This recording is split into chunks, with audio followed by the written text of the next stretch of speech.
नमस्कार सभी को। तो आइए, स्वागत है एस्ट्रोनिवेश के नए चैनल पे। पुराने चैनल में कुछ टेक्निकल रीजंस के कारण हमें शिफ्ट करना पड़ रहा है, तो आशा करता हूँ आप इसको भी उतना ही सहयोग देंगे जितना पुराने चैनल को दिया था।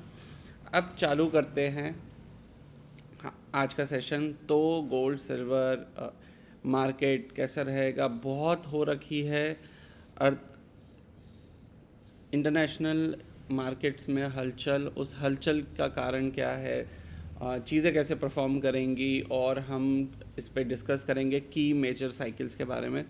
जिनको नहीं पता उनको बता दूं, अगर आप मार्केट में ऑब्ज़र्व करेंगे, मैं जैसे सिल्वर खोलता हूं एक एग्जांपल के लिए, गोल्ड सिल्वर, जिस पे सबसे ज़्यादा आप टॉप बॉटम्स की location generally full moon new moon के फेजेस में देखेंगे। ठीक है, इसके अलावा कहाँ पे ये बनते हैं, कैसे ये बनते हैं, 4 आवर्स पे डाल देता हूँ तो आपको बेटर समझ में आएगा कि एग्जैक्टली टॉप बॉटम्स कैसे बन रहे हैं। तो ये एक तरीका होता है देखने का, और कुछ साइक्लिक पैटर्न्स होते हैं। जैसे आप ये टॉप बॉटम समझे, ये होते हैं मून फेस के। यही अगर हम बैंक निफ्टी में चले जाएं तो आप लगभग लगभग देखेंगे कि ऐसे ही हमें पॉइंट्स मिलते हैं। इसके और भी रीजंस होते हैं। तो आप यहाँ पे देखिए 23 कहाँ गया, 23 मार्च, देखिए रेट्रोग्रेड ख़त्म हो रहा है। अभी प्लैनेट जो है वो नेगेटिव है। यहाँ पे मून फेज भी ख़त्म हो रहा है 18 तारीख को। तो हम जो मार्केट है, ठीक है, ये स्प्रिंग का, ये देखिए 20 मार्च को ख़त्म हो रहा है। तो ये सब के जो एंड डेट्स आ रहे हैं वो लगभग लगभग 20 से 23 मार्च को मार्केट्स का बॉटम बनेगा। तो रिस्पेक्टिव अप्स एंड डाउन्स, मतलब कुछ चीज़ों के लिए अप रहेगा, कुछ चीज़ों के लिए डाउन रहेगा। तो वो रिस्पेक्टिव जैसे मार्केट मूव करता है उस हिसाब से चलेगा। तो हमारे लिए जो इंडियन स्टॉक मार्केट्स हैं, ओके, वो हम मान के चल रहे हैं 23 तारीख को अपना बॉटम बनाएगी। अगर किसी को याद नहीं, 23 मार्च वही दिन था जब मार्केट ने अपना कोविड बॉटम बनाया था। बट एज वी नो, अगर हम वैसे ही देख लें तो ये उसके सामने मात्र 10% का है। आशा करता हूँ 15% से नीचे मार्केट नहीं गिरे। वो भी एकदम वर्स्ट के सिनेरियो की बात कर रहा हूँ। तो ये है। और वहीं पे अगर हम एक और चीज़ देखें गोल्ड के बारे में, तो गोल्ड का, इसको मैं डे पे ले जाता हूँ।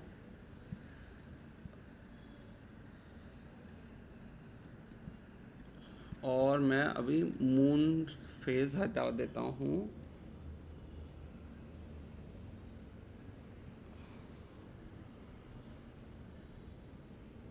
मून फेज, यस, ठीक है।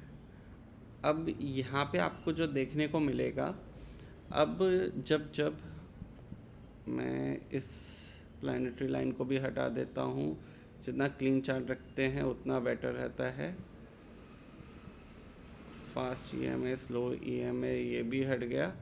अब आपको और बेटर क्लियर दिखाई देगा। सो अब यहाँ पे ये देखिए कि जब जब समर हिट हुआ है, ओके, मार्केट में कभी भी तेज़ी नहीं देखने को मिली है गोल्ड के लिए। ओके, तो अब हमें पता है कि समर हिट करने वाला है। तो यहाँ पे गोल्ड अपना हाई लगा सकता है इस एरिया के आजू बाजू, plus minus few days. Okay, उसके बाद हमें ये देखने को मिलता है कि मार्केट या तो कंसोलिडेशन में जाता है या फिर गिरता है। तो इस बार देखते हैं कि मार्केट किस हिसाब से गोल्ड को रिएक्ट करवाता है। वहीं अगर हम सिल्वर्स की बात करें तो सिल्वर में भी सिमिलर हमें हालत देखने को मिलती है हिस्टोरिकली। तो इस टाइम भी सिल्वर जो है, एज़ पर एस्ट्रोलॉजी, सेम तरीके से रिएक्ट करना चाहिए। तो हम यहाँ पे भी रख देते हैं, जो भी इसको हाई वो बनाना है वो 23 के आसपास बनाएगा। ये रहा सिल्वर और इसका हाल। देखिए, और इंटरनेशनल मार्केट वॉर्स और इन सब से थोड़ा सा फ़र्क तो पड़ता ही है। अब देखिए, क्रूड के प्राइस एकदम से तेज हुए हैं। यहाँ पे अगर आप देखेंगे कभी समर्स में नीचे गया है, कभी ऊपर गया है। इसका बहुत प्राइमरी रीज़न है कि क्रूड जो है वो सन से अफेक्ट नहीं होता है। ओके, इसको देखने का अलग तरीका होता है। इसके लिए सैटर्न बहुत इंपॉर्टेंट रहता है। सैटर्न अभी सन का जब वेद है तो वॉलेटिलिटी और स्पीड रहेगा, वो भी हम यही देख रहे हैं कि बहुत जल्दी इसमें शांति देखने को मिलेगी। जब सन सैटर्न से आगे निकलने लगेगा तब हमें इसमें शांति देखने को मिलेगी। और उसकी इम्पॉर्टेंट डेट है 7 अप्रैल के आसपास, 4 to 7 अप्रैल रहेगा क्रूड का। ये बाय एंड सेल के लिए नहीं है, ये सिर्फ एस्ट्रोलॉजिकल साइकिल्स के बारे में है। तो इस ट्रेड अपना आप जब भी लें देख के लें। अब हम नेचुरल गैस पे चले जाते हैं। ओके, तो नेचुरल गैस और क्रूड क्योंकि दोनों शनि के कारक ग्रह होते हैं, तो वो भी 7th to 4th के बीच में अपना प्लेस बनाएगा, टॉप बॉटम। मैं स्पेसिफिक नहीं कर सकता टॉप बॉटम कुछ चीज़ों की वजह से, बट मैं बस साइक्लिक पैटर्न्स बता सकता हूँ कि क्या चीज़ें रहती है। ओके, दूसरा इम्पोर्टेंट जो अभी आ रहा है वो है निफ्टी मेटल्स। ओके, इसको मैं हटा देता हूँ।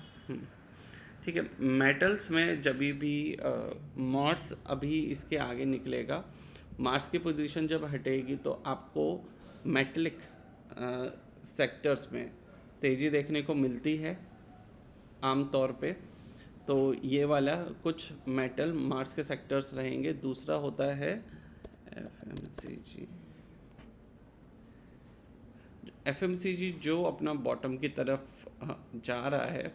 तो एक बहुत इम्पॉर्टेंट चीज़ रहती है कि एफएमसीजी लास्ट ऑटम से ये वाले ऑटम भी एक करेक्शन की तरफ जा रहा है। बट अगर आप इसमें कोई सच अगर आप देखेंगे, देखिए ऑटम टू ऑटम साइड वेज रहा है, वो इतना इम्पोर्टेंट नहीं है। समर हिट होने के बाद, समर में क्योंकि पर्टिकुलर टाइप ऑफ एफएमसीजीज ज़्यादा अच्छा परफॉर्म करते हैं, तो वो आपको इस बार भी अच्छा परफॉर्मेंस देते हुए दिखेंगे। तो अब नेक्स्ट जो है विंटर साइकिल के बाद स्प्रिंग साइकिल जब तक नहीं टच करता, ओके, तो तब तक आप एफएमसीजी में अपनी पोजीशन मतलब ध्यानपूर्वक बनाएं, बहुत इम्पॉर्टेंट रहेगा। और क्योंकि वीनस आपका फ्री हो जाएगा तो भी ये बहुत इम्पॉर्टेंट चीज़ रहेगी। तो ऐसे प्लानिटरी साइकिल्स कुछ वर्क करते हैं, बाकी जो हैं हमें जो हमारे पैनल था साइड पैनल, उसके में आपकी डेट्स लिखे आ जाते हैं। तो अगर मैं आपको दिखा पाता, हाँ, सो वो पैनल अभी क्योंकि बहुत हैवी है, लोड होने में कुछ सेकंड्स ज़्यादा लगाएगा। तो बेसिकली हमारा मार्केट का जो बॉटम है वो राउंडली हमारे 23 मार्च के आसपास होगा। ठीक है, हमारे प्लानिटरी साइकिल्स वहीं पे जाके कन्वर्ज होके फिर उसमें डाइवर्जेंस आना चालू होगा, तब हमें मार्केट की एनर्जी रिलीज़ होती हुई दिखेगी। तो जब तक है तब तक आप फॉल देखिए। बहुत लोग ये कहेंगे कि ये एम पैटर्न बनाकर पता नहीं कहाँ तक गिरेगा। आई डोंट नो कि वो क्यों यहाँ तक सोच रहे हैं। 21,000 तो वैसे ही नेकलाइन बन जाती है। ओके, तो बहुत दूर है अभी नेकलाइन से। इजीली जो है वो एक इम्पॉर्टेंट लेवल है। हाँ, फियर का सिनेरियो बना रहेगा, बट मार्केट में जब एक्सपेंशन आएगा तो मार्केट जो है बहुत तेज़ी से रिकवरी देगा।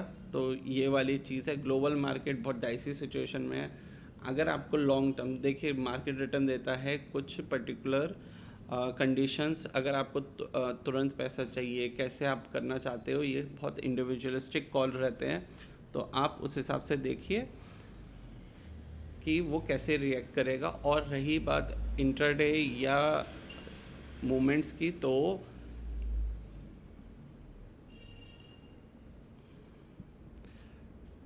तो बहुत सिंपल सी चीज़ है।